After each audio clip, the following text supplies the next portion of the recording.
welcome back to my YouTube channel, or if you're just joining us now, welcome! We're bringing that intro back, I think. Okay, we're going to be answering some questions because I'm trying to be creative, okay? But I have to stay very still, sit down. It's agitating us because I want to be up, I want to be about, I want to be moving, I want to be doing things, but we'll have to try and chill it a little bit. So I don't need the background aesthetic noises. So we're going to be answering your questions I asked over on my Instagram, which if you're not following, please do. All the good stuff happens on Instagram. That's a lie. The good stuff happens on YouTube. Follow the Instagram if you don't already. I'd appreciate it. Let's answer some questions. How's wedding planning going for you? Stressful. It is very, very stressful. We've been to a few wedding fairs. I'm not enjoying the whole wedding planning at wedding fairs type thing. I've been doing a lot of my wedding planning on Readly. I really, really love using Readly. I have did an ad with Readly where I talked about this. I think it was about a month ago.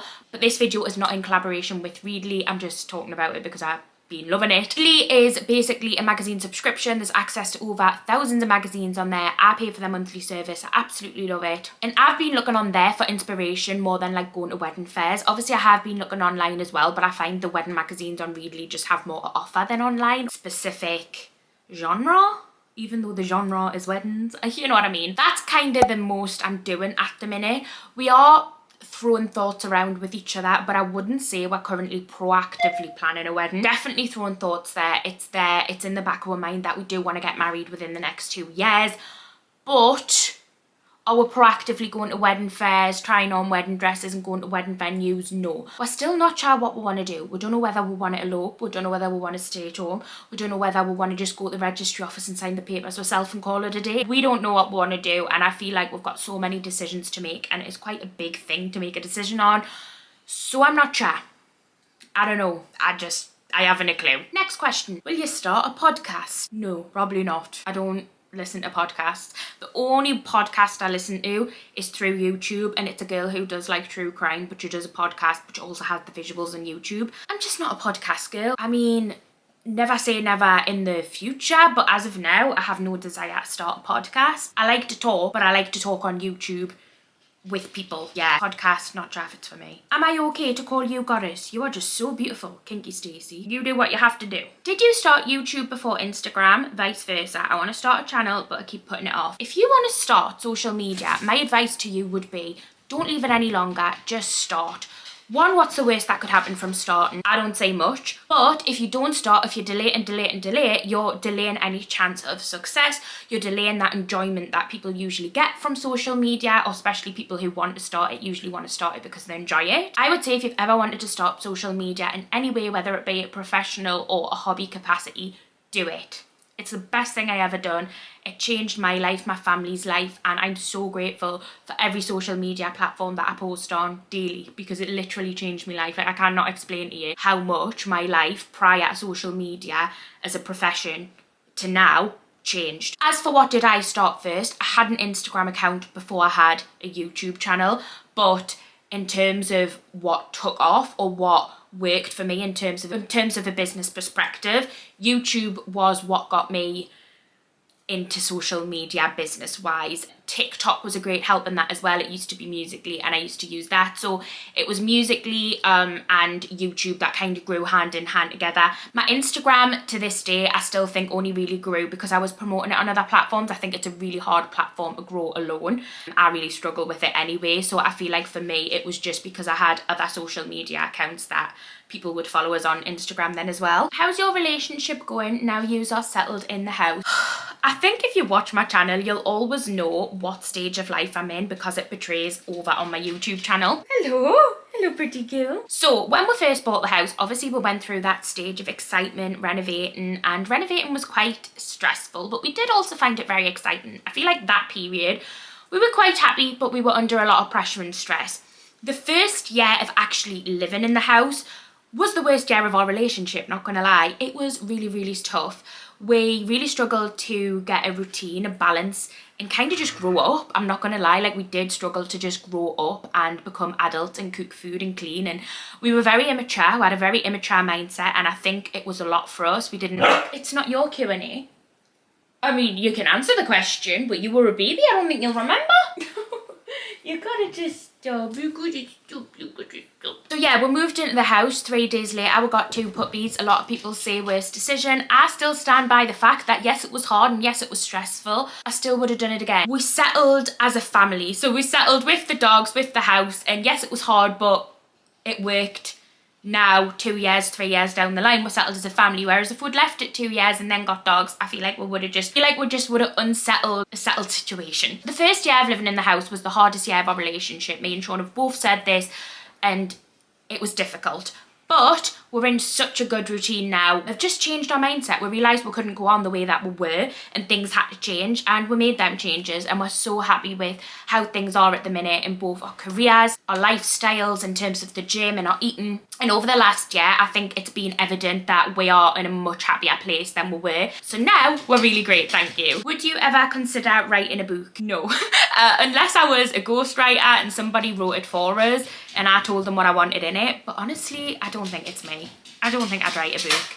It's not a dream. I don't sit there at night and dream about having a book, to be honest. I have different dreams. Have you always not ate meat? If not, what made you change and what's been the hardest thing to change? No, I ate meat for 22 years. I wasn't a vegan until I turned 22, and then I decided after seeing a horrible cooking video one day that I wanted to be vegan. That's what made us change. I was lying in bed one night, binging the internet, got to the weird side of the internet and seen a cooking program. It was of a frog, and it made us sit back and realise, Jesus, like if that is a frog, all the other animals that I'm consuming clearly are being massively impacted. I feel like I should have put 2 and 2 together way before I did, but yeah, basically overnight I went vegan. There has been mistakes made and stuff like that, but it was basically overnight. I didn't transition from vegetarian to vegan or anything like that. I just decided I wasn't going to eat meat or dairy anymore or anything else. The hardest thing for me was seafood. I loved prawns and I loved fish, and I do feel like they are very hard to replicate when it comes to a vegan diet.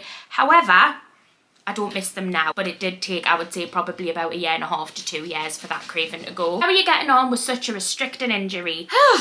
The first week when we got back from our holiday was hard. I cried every single day and I just wasn't getting on that well, simply because I just felt so useless. Sean was being really strict because I know I have a broken foot and I do have to rest. Obviously I know I had to rest, but I was getting so frustrated that I couldn't do anything, that I couldn't just crack on with stuff that I wanted to do. I couldn't even empty my suitcase, for example. Things were building up in the house and I just got really, really overwhelmed. But Sean has been absolutely amazing at keeping on top of the house. She's disgusting, isn't she, Henry? People would say you're the one that does stuff like that, but you're not. No, you're not. You're a good boy. Luna, this is not the filming we're doing. It's a different style of video than what you think. So yeah, I feel like I went through a really rough patch when I first got the injury and when we first got home, and I'd had such an amazing cruise as well that I was on such a high to then being at home and basically being immobile. But it's been about 2 weeks at the point of filming this video and I'm in a much better place now.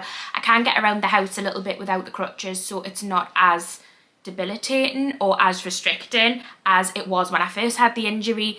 Still have to take things slow, still got to keep my feet up, still can't be as active as I usually was, can't drive the car still, so there's still a lot of things that are affecting us, but I'm getting there. I'm getting better and I'm in a much better mindset now and I've sorted myself out a little bit. What are you planning for your channel? More ASMR, gym updates? You know what? I feel like for my channel, I always pre-look into the future. What do I want to do? Where do I want to be? Who do I want to be? And honestly, I love my channel at the minute where it's just what I want to do as and when. Month to month it changes and it changes with my life, my lifestyle. Future plans for my channel, I always want to continue to do vlogs. I feel like vlogs are a really great way to stay connected, to still build a community and to document my life, and I absolutely love vlogging, whether it be daily vlogs, a couple of days, weekly vlogs. I love vlogging. Also for me, I love clothing hauls. I know they're not as popular on YouTube anymore, but I will still continue to do them because I do get enjoyment out of doing them, and I feel like that's what my YouTube needs to be, things that I enjoy creating but also that some people enjoy watching. I love testing new brands. I love going into likes of shops. My Bon Marsh video was one of my favourite ones I'd done,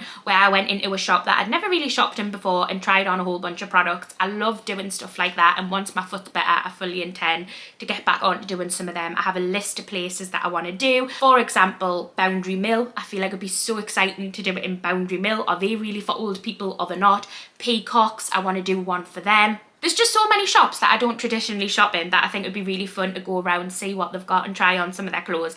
I love videos like that, so that's definitely something I want to do in the future as well. Charity shop hauls are something that I absolutely love at the minute, and once I'm better and my foot is back, we'll be going to more charity shops, so you can expect more charity shop and car boot sale hauls. Holiday vlogs and travel vlogs are definitely something that I am going to be doing in the future. Me and Sean have a lot of travel plans for next year. I cannot wait to start telling you all about our plans for next year when it comes to travelling, but you can expect a lot of travelling vlogs and all of that to be documented on my YouTube channel. And honestly, just whatever life throws at us, I want to document on my YouTube channel. Hopefully wedding videos at some point. I feel like there's not too much going on at the minute in terms of weddings, so I don't feel like it'd be great to document. I have got some footage which I took when we first started wedding planning, but like I said, there's not enough there to create a full video yet. But when that era of my life commences in full force, of course it's something I'll document. How have you and Sean found the cost of living crisis with your mortgage, work, etc.? I think it's really important that we talk about this. The world is in a really tough place at the moment. It's a really difficult position for a lot of people to be in. A lot of friends and my family are really struggling right now. We have also noticed the effect of it as well. Obviously all our bills have risen.